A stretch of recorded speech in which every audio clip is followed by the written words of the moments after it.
produk-produk kenakalan-kenakalan ini sudah mengakar, dan di awalnya memang anak-anak nakal atau anak-anak terabaikan, lebih tepatnya anak-anak yang tidak diurusi oleh KPAI. Saya ulangi lagi nih, KPAI soalnya menyerang terus, ya gue serang balik, lu nggak ngapa-ngapain kok gitu. Kemudian Komnas HAM juga sama, ini korban perbuatan lu semua pejabat yang membuat anak-anak ini terabaikan. Jadi ini hanya contoh aja, dan kita berusaha mempromosikan apa yang KDM lakukan agar ini bisa dilakukan di seluruh Indonesia. Pertama mungkin anak-anak yang terabaikan, nah nanti anak-anak yang berprestasi juga sama, dan akhirnya seluruh anak Indonesia untuk mendapatkan bekal, karena di barak militer ada lagi yang bilang bahwa nggak cocok barak militer tuh buat anak-anak. Ini orang goblok dari mana lagi yang komentar kayak gitu? Buat didikan militer tuh nggak cocok buat anak-anak.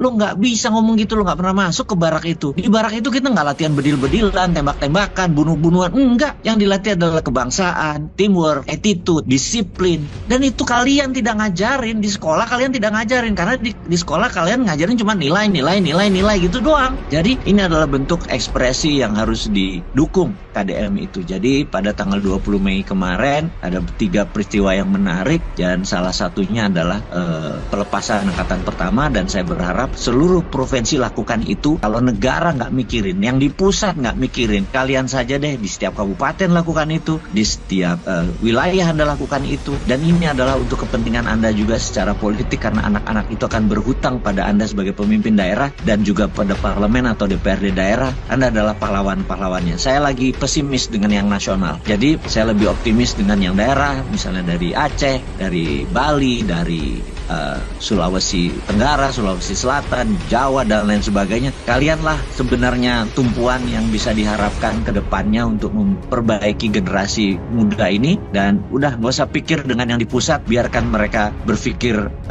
untuk masalah yang di pusat itu, karena lebih banyak lagi masalah yang di pusat, yang sampai saat ini sudah 6 bulan menjabat pun masih kayak orang ragu-ragu, orang bingung. Pejabat-pejabatnya terbukti korupsi tapi nggak bisa dieksekusi karena dia adalah anak buah dari pemimpin yang lama, sementara pemimpin sekarang ini berhutang pada pemimpin yang lama, punya banyak kwitansi dan lain sebagainya. Yowes, kita berpikir ke daerah aja gitu ya. Itu dari sisi kebangkitan 20 Mei, Hari Kebangkitan Nasional, yang harusnya secara nasional ada acara untuk merayakan kebangkitan nasional ini, tapi sekali lagi hanya Jawa Barat yang melakukan itu gitu ya. Kenapa provinsi lain nggak melakukan, tidak merayakan, dan tidak melakukan aksi apapun? Gua nggak tahu, lo aja yang berkaca.